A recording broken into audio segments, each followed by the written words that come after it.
What is up, ladies and gentlemen and miscellaneous? Welcome back to the channel. Today I got my Escort ZX2 in the garage because I'm going to be swapping out the CV axle.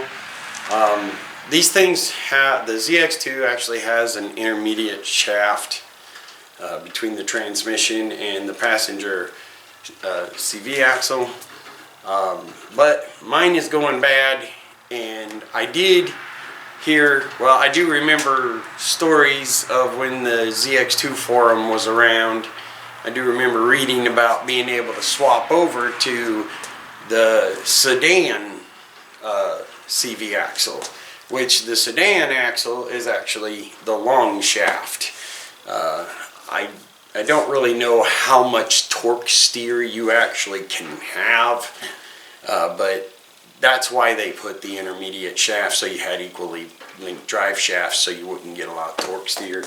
But I've driven plenty of cars with eyeball length CV axles, and I never really noticed it that much. Maybe I just either didn't care or whatever. But anyways, what I'm going to be doing is I'm going to be swapping that out.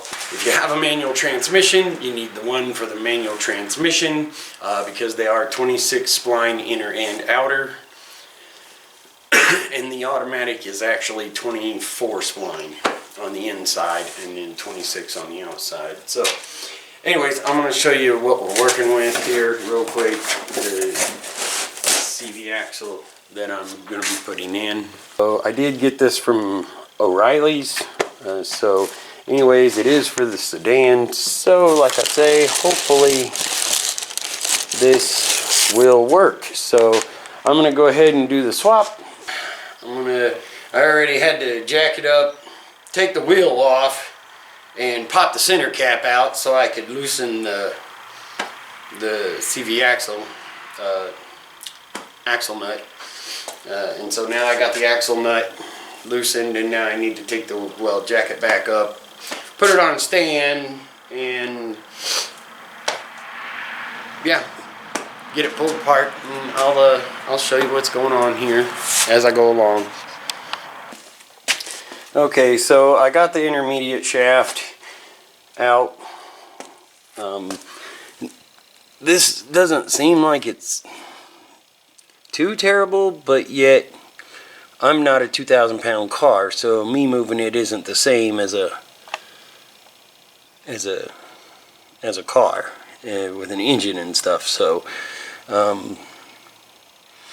anyway, since I got it out and I got this here, I'm gonna go ahead and change it anyways, just due to the fact that I don't trust it, because it was making an awful lot of noise on takeoff and stuff. So I'm gonna get it out of the way, and at least if anything, we'll all know, you know, us ZX2 guys will all know if this is a decent, acceptable swap, because these things are getting hard to find.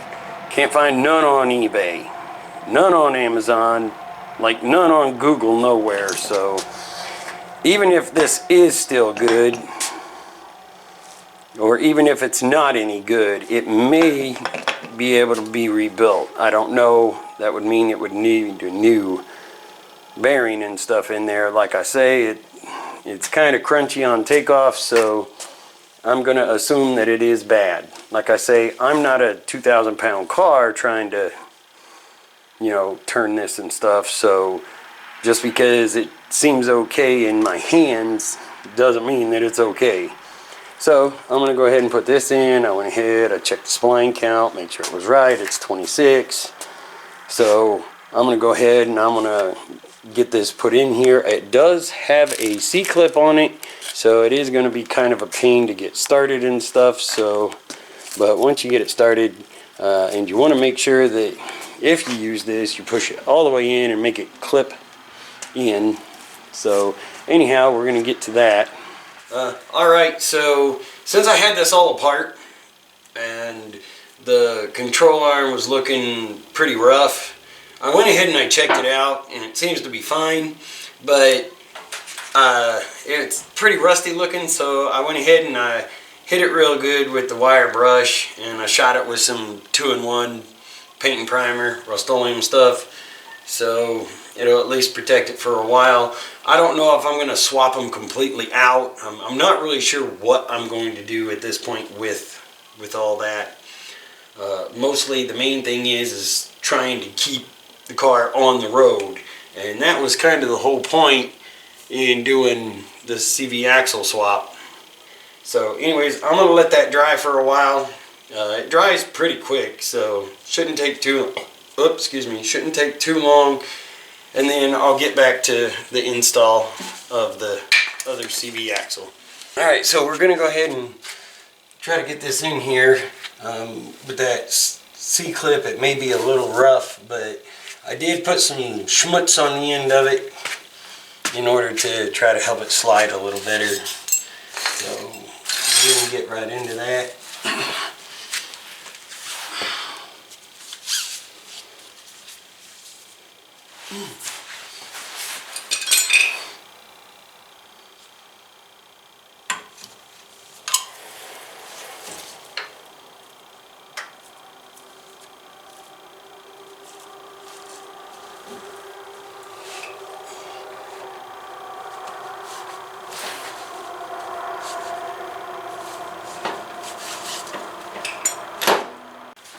It seemed to slide right in there.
So now that we're getting this put back together a little quicker than I actually thought it would be,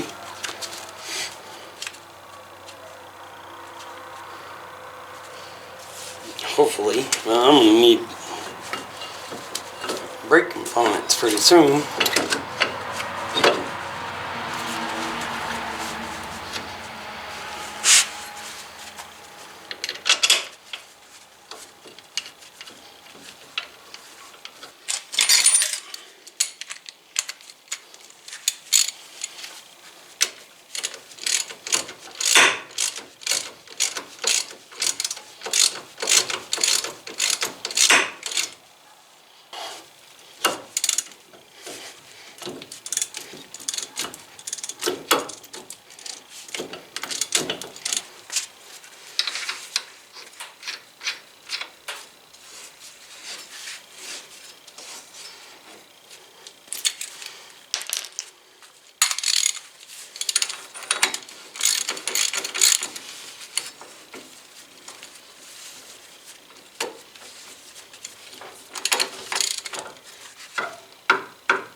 Little clip back on.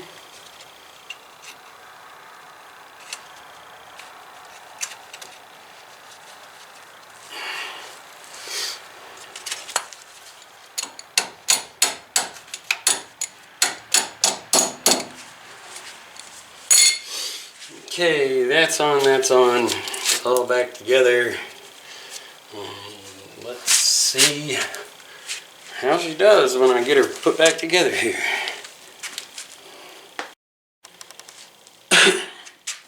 I had to take these out, this and the radiator coolant, the overflow tank and that out, so that I could get to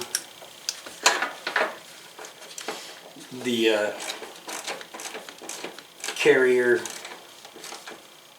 bearing a lot easier to get to that intermediate shaft. And so now let's put it back in.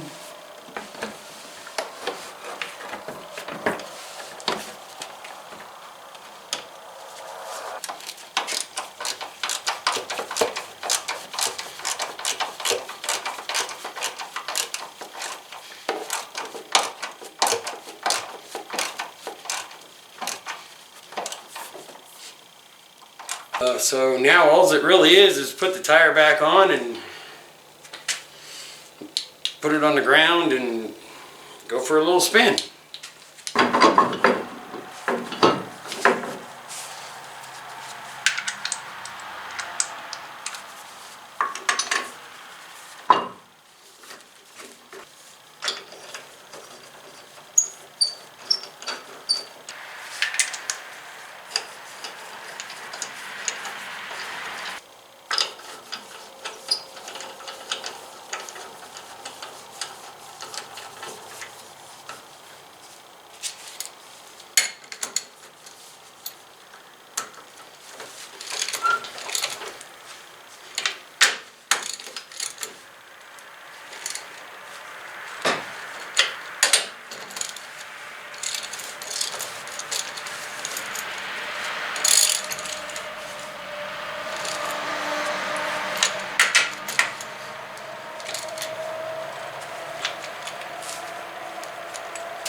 Alright, so I am pretty happy with it. I do still need new struts.